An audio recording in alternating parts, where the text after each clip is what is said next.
Today on Comm Talk, we're talking about Geek'd Con 2018. Okay, what is happening here? Where are we?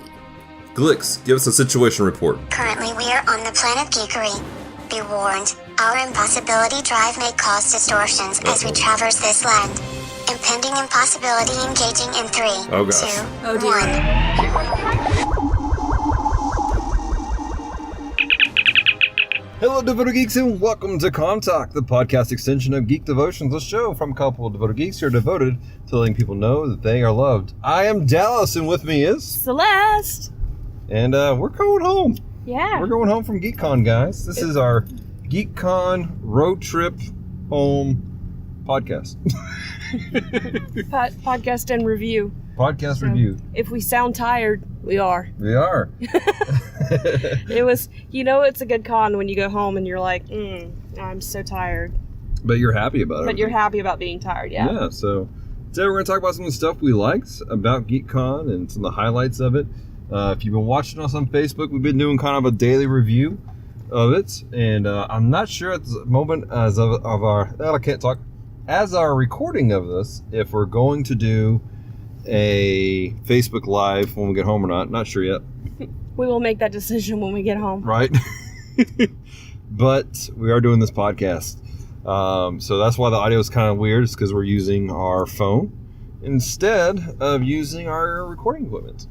So there we go. There's that. That is. All right. So let's talk, babe. Let's talk about this stuff. Let's talk about highlights. Let's talk about some things that stuck out to us. Yeah. All that good stuff. If you're unfamiliar with Geek'd Con, it is a annual convention here in Shreveport, Louisiana.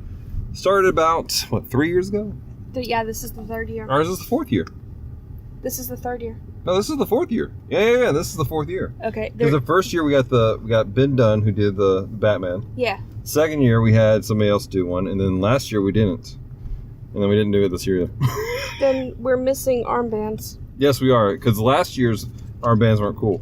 Oh, that's right, and they snapped and they broke because they weren't nice enough.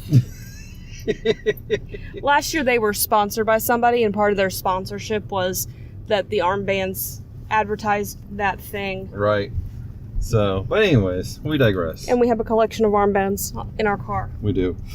So anyways, so this is the fourth year of it, and it's just kind of a general all-around geeky convention. Unlike other conventions where it's very specified as far as our geekdom, like Anime Fest, which is what we went to a while back. Actually, I think our last podcast was on Anime Fest, now that I'm thinking about it. Was it really? Yeah, it was. So I feel like we've had one in between. We did one on Cloak and Dagger. We did do one on Cloak and Dagger. You're absolutely right. But the one before that, because the way we're doing it now, was on Anime Fest. Right. So that's what we have going on. Anyways, digressing. Moving on. Let's talk about this, babe. What did you think about this year's Geek'd Con?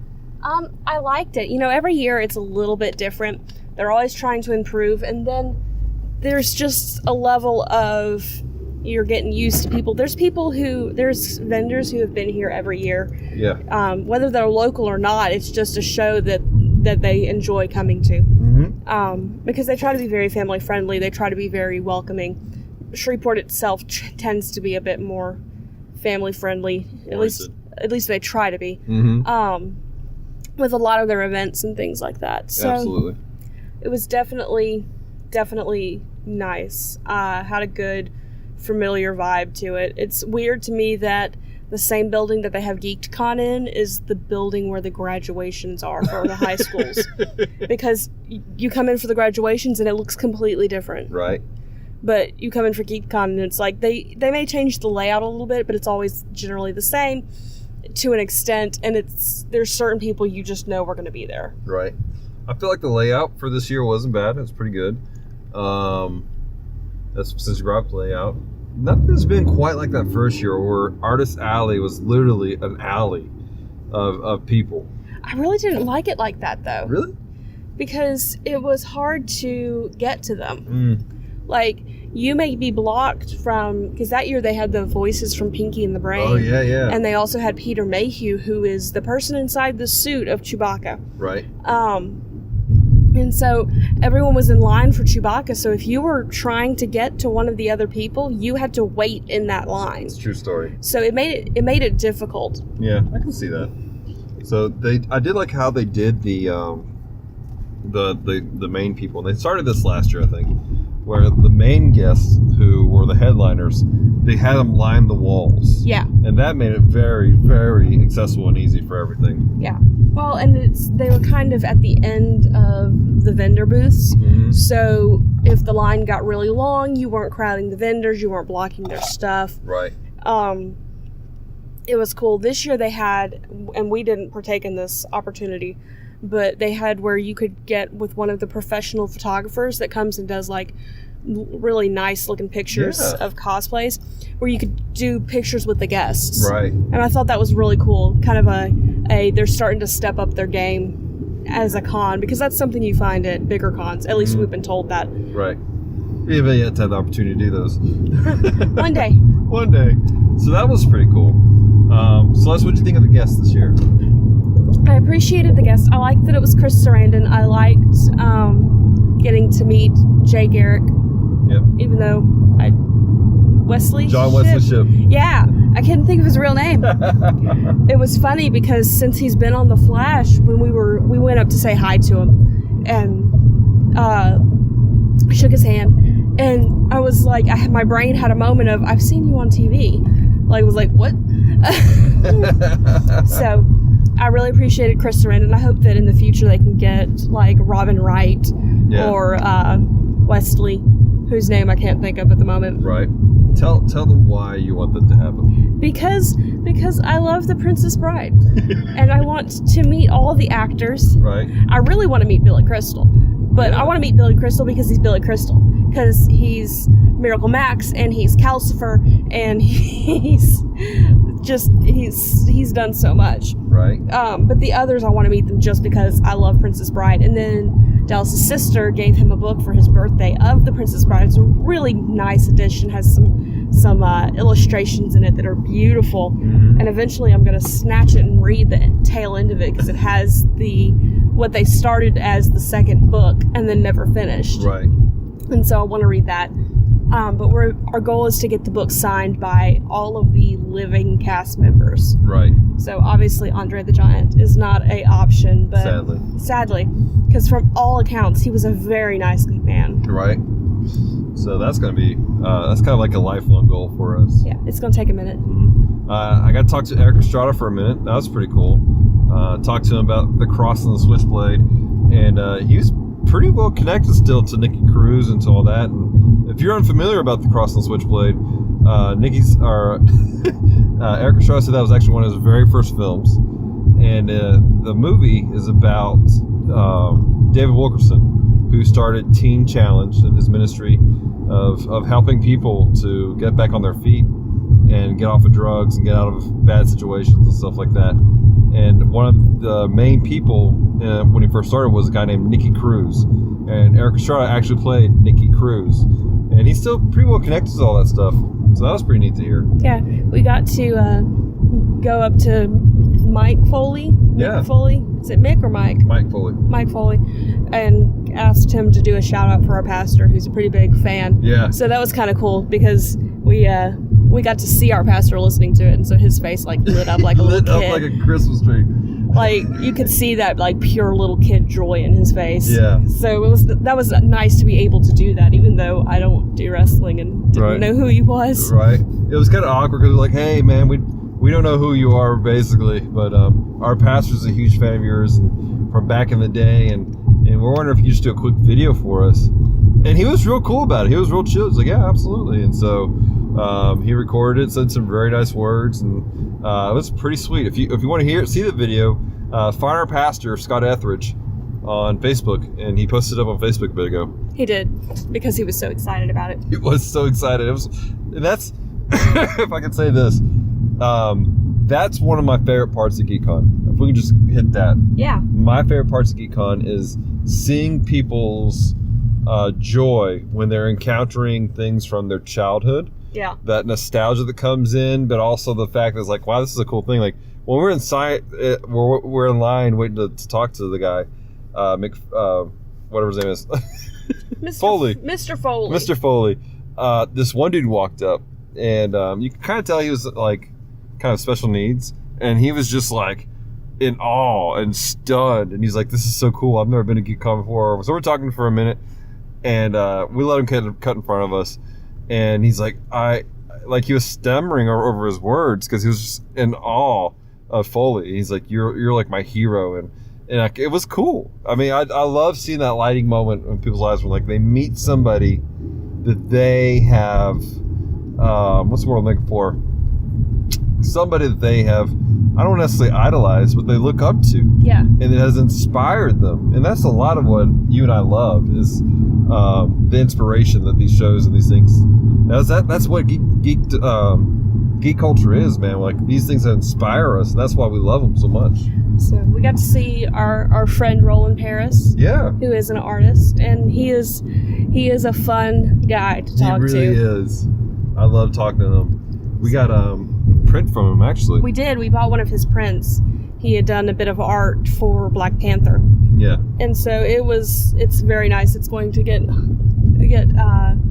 framed and put up and hung. So pretty excited. Right. I think though that my highlight for this year is definitely the cosplayers. Yeah. Like we made a concerted effort. Thank you. This is how tired we are. A concerted effort to talk to more cosplayers this year, and it's not something I regret. No. Like the cosplayers, especially the ones who made the stuff themselves, or it was something that's like really hard to find. They're just so excited about their stuff. Right. Like they put it all together. They found that we were talking to a girl who had cosplayed as Princess Mononoke, and her cosplay was awesome. Yes. Like it was spot on. And so we're like, did you make all this yourself? And she goes, oh yeah, this is my mom's curtains. This was one of her rugs. And I'm like, does your mom know you did this? And her mom goes, yeah, she decided what I was cosplaying as. I didn't pick this out because her mom was dressed up too. And so the girl did it. That was a great cosplay. It was like you would not have known that she made it because of the way it was done. So kudos to you and your talent. So I aspire to be that. I just have to remember that I want to cosplay sooner than 2 weeks before. Oh man, it was the cosplays were great, and interacting with them. We talked about this last night on our Facebook Live about one of my favorite moments. Cosplay was there's this little girl walking past, and she had these butterfly wings, and Celeste was admiring the butterfly wings. And the guy goes, can you guess what kind of butterfly she is? So Celeste is like digging deep into her brain of going, okay, these butterflies, is it a monarch butterfly? But you look at her shirt and she has like Pinterest and Instagram, like, she's a social butterfly. And the girl lit up. She was so excited. According to her dad, she had come up with the concept herself and roped in one of her siblings to make the shirt for her. Yeah, and so that was neat. And that's, again, it's seeing that light bulb come on for folks. You know, we're as geek culture, we're kind of introverted, and to get that joy that comes up of people having that camaraderie and we get each other. Yeah. We speak the same language. That's one of the best parts of these cons. And Geek'd Con is great, I think. I think it's a fantastic amalgam of so many different things. Yeah. So I think we got to see some friends of ours from last year. Yeah. Last year they did Logan and X-23. Yeah. This year they were Belle and the Beast. And it's a dad-daughter team. Right. And I have to say, I'm like so impressed with her dad because my man was wearing the Beast hat. Like the mask. The mask. And it was like, you could tell he was hot with it on. Yeah. But I mean, he was dressing up for it and it worked great. And so she looked very lovely. She did. And she's already plotting next year's cosplay that we've been sworn to secrecy. Yes, but we're excited about seeing it. Because she will get us if we don't. she threatened us. So, oh man, that was funny. But I had a moment because at one point she goes, can I tell you a secret, but you promise not to tell anybody? I was like, okay, well, I might tell Dallas, but that'll be it. I promise. I won't tell anybody else. And she like whispered it in my ear. And so we had this moment of, oh, yeah, that's going to be so awesome. So we'll probably highlight that next year. Yeah. Oh, man. So, but there's just so many cool things, and the people you get to see year in, year out. People don't almost see. Like we saw our friend Jim came into town. Yeah. And I got to see Jim. And Jim is Indiana Jones. He is. But so many cool things. And then we also this weekend we had our own for Geek Devotions, our Devoted Geeks Geek Together over at Larry's Pizza, which was a great meetup. Yeah. So much fun. So much fun. We had some new friends. We had some old friends. Mm-hmm. So we had some people that had just found our Instagram that day, and we spotted them in line and like took pictures with them. Mm-hmm. And so then we were like on Instagram, we're like, well, hey, we're doing this thing tonight. You want to come? Just, it's real chill. Yeah. And like, I think that these meetups are good for stuff like that because it's something not creepy. Right. Like, it's like, hey, we're going to a public place and we're all eating dinner at the same time. Right. Let's go hang out together and talk geek. Word. So, but yeah. All right, so anything else you want to say about Geek'd Con or how it was ran or your highlights or anything like that? I think I am good. I appreciate the team and what they do to make everything better. Yeah. And I appreciate the security for keeping us safe. Absolutely. Like, security was great. They were super nice, they were super friendly, but at the same time they were doing their job. Yeah. Like, they were checking backpacks and checking weapons, and they kind of had a moment with the Dormagoggin cosplay, but which was kind of funny to watch because you're like, they're trying to not freak out, right? But at the same time, the guy's cosplay was so on point. Like, right. It was kind of freaky. It's kind of freaky. So, but I mean, they did a really good job, yeah, and I appreciate what they do. Right.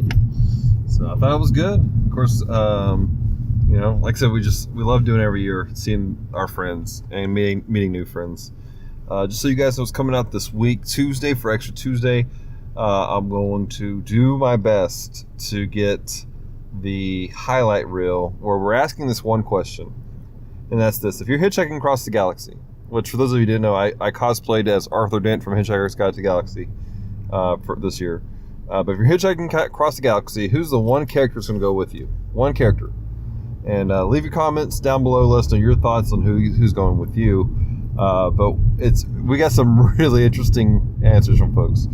So check it out, guys. And also, we're going to have a separate video we're doing where we interviewed just a few local people who are geeky, that are in the geek community. They're providing things for the geek community. And it was something that we really felt like we needed to do was to highlight some of the local stuff. Because local geekery is something that's not necessarily a big thing, at least not around here. There's a few things, but mostly it's like shops. So we have a few places that, like, they don't just sell stuff, they encourage people to come up there and hang out. And so we want to promote that. Absolutely. Because community is definitely something that we think is important. Yes, it is. So, all right, well, I think that's everything that we need to do. Celeste, you got anything else you want to say? I'm good. All right, guys. Well, thanks so much for taking time to listen to this week's podcast. You can find us on Stitcher, Apple iTunes, our Apple Podcasts, Google Play, all those good places. Just a favor, though, on Apple Podcasts, leave a review. It helps people to, go, hey, is this something that's really worth listening to or not? But also, it kind of helps with the search results. Also, don't forget to check out all our stuff. We're on Facebook, Instagram, and Twitter. Look for Geek Devotions. And also, don't forget to check out geekdevotions.com. And finally, we want to say this. This episode was brought to you by our devoted Patreon geeks. And we appreciate them exponentially. We have Francisco Ruiz, we have Jonathan Gilbert, and Adam Arciniega. Guys, you are amazing. We appreciate you. And if you'd like to be a devoted Patreon geek, Celeste, where can people find you? They can find us at patreon.com/Geek Devotions. Yes. So, all right, guys. Well, from us here at Geek Devotions, stay devoted. Peace and love.